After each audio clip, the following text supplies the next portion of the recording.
Halo semua, perkenalkan nama saya Joan Kalista. Jadi di video kali ini saya akan membahas mengenai salah satu materi yang berada di dalam manajemen operasi. Materi itu adalah desain produk dan jasa. Nah, jadi desain produk dan jasa ini tidak kalah penting dengan materi-materi yang lainnya. Kenapa dibilang kayak gitu?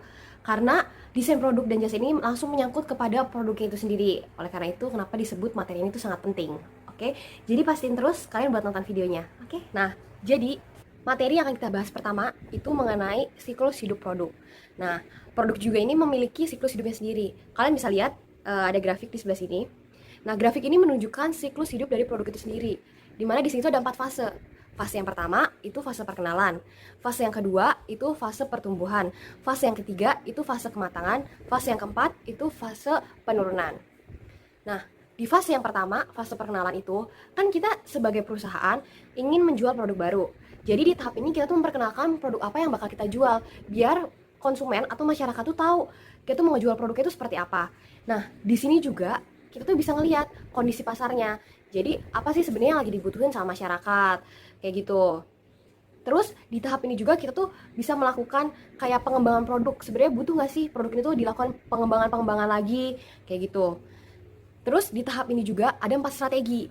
Strategi yang pertama itu adalah strategi peluncuran cepat.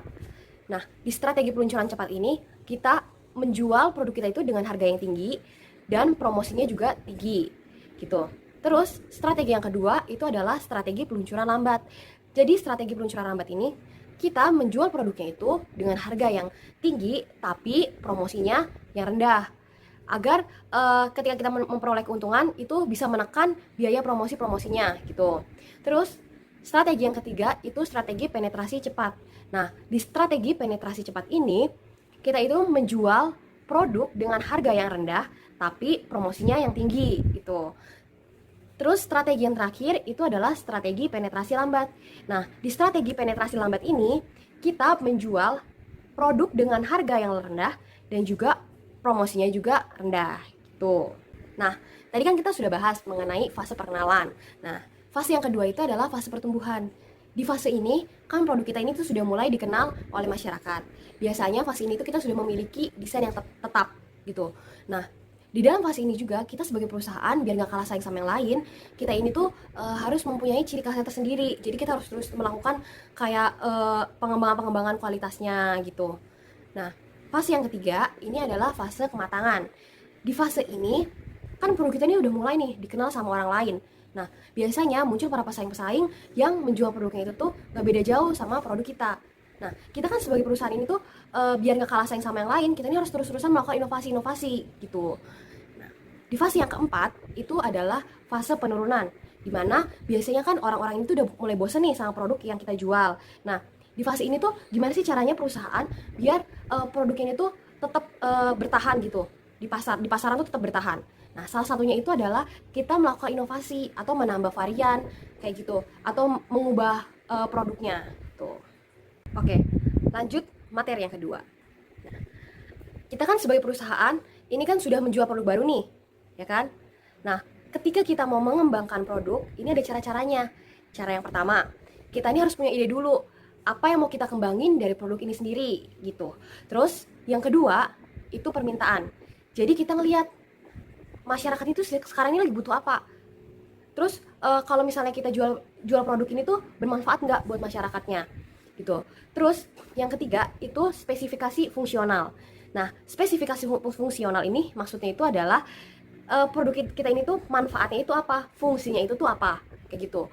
Terus yang keempat itu adalah spesifikasi produk. Jadi produk kita itu tuh spesifikasinya itu tuh ada apa aja tuh. Terus yang kelima itu adalah spesifikasi desain. Spesifikasi desain itu jadi produk kita itu mau didesain itu tuh seperti apa tuh. Terus yang keenam itu ada pengujian pasar.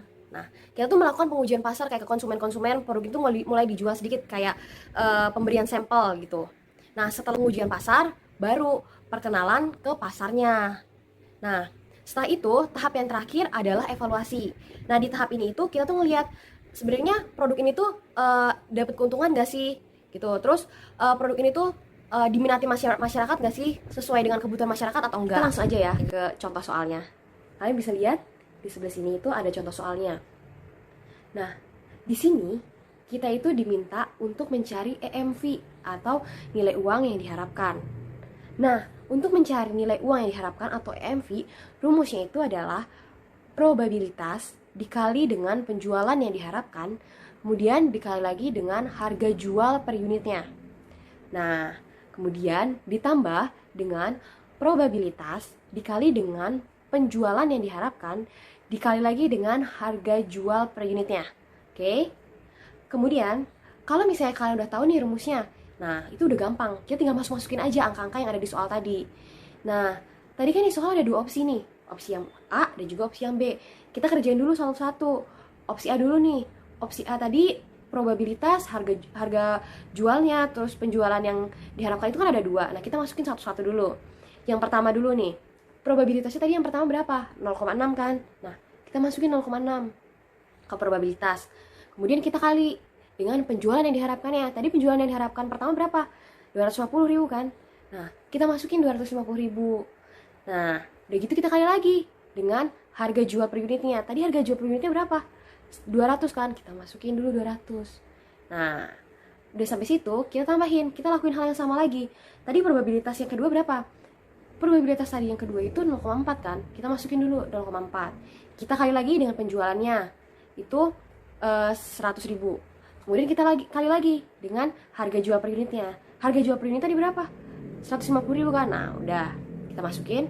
Udah gitu yang bagian sebelah sini kita kali dulu dengan sebagian, dan bagian sini juga sama kita kali dulu. Udah gitu hasilnya kita jumlahin. Nah, hasil itu bakal segini. Hasilnya itu adalah 36 juta. Oke. Itu untuk opsi A. Kemudian untuk opsi B.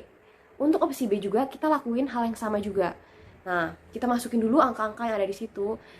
Tapi bedanya karena di opsi B itu ada biaya tambahannya lagi sebesar 500.000 kan.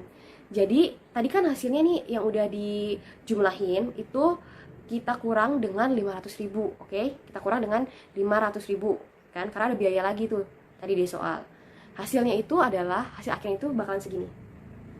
Oke, 31.500.000. Nah, kalau EMV itu kita pilih angka yang paling gede atau nilai yang paling gede, ya kan? Hasil yang paling besar aja, kayak gitu. Oke. Nah, untuk kesimpulannya itu adalah, jadi opsi yang dipilih karena nilai uang yang diharapkannya itu tinggi atau EMV-nya tinggi itu adalah opsi A. Karena EMV-nya itu sebesar 36 juta, kayak gitu. Nah, itu materi selanjutnya yang akan kita bahas itu mengenai kriteria produk baru. Nah, kriteria produk baru itu ada 6. Yang pertama adalah new to the world product. New to the world product itu adalah produk yang benar-benar baru dan belum pernah ada sebelumnya. Contohnya itu adalah BrainCo Fit Focus. Jadi alat ini itu tuh berguna untuk melatih fokus kita. Jadi biar kita tuh bisa lebih fokus lagi, kayak gitu. Terus yang kedua itu adalah new product line. New product line itu adalah produk yang baru pertama kali memasuki pasar. Contohnya itu Xiaomi. Xiaomi kan sekarang ini sudah menciptakan Smart TV, kayak gitu. Terus yang ketiga adalah addition to existing product lines. Jadi addition to existing product lines itu adalah penambahan pada lini produk yang sudah ada. Contohnya itu Toyota. Toyota kan di kelas mobil keluarga itu sudah ada Innova dan juga Avanza.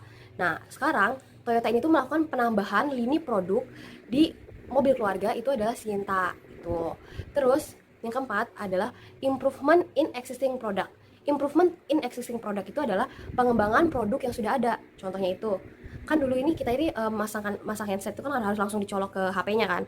Nah, tapi sekarang udah ada headset yang pakai wireless gitu. Yang kelima itu adalah repositioning. Repositioning ini itu adalah produk yang sama tapi target pasarnya itu tuh berbeda gitu. Contohnya itu adalah susu, ya kan?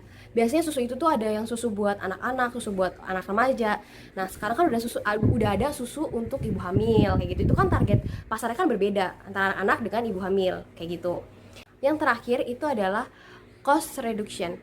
Cost reduction itu adalah produk yang sama tapi dijual dengan harga yang lebih murah. Sekian pembahasan materi mengenai desain produk dan jasa dari saya. Terima kasih.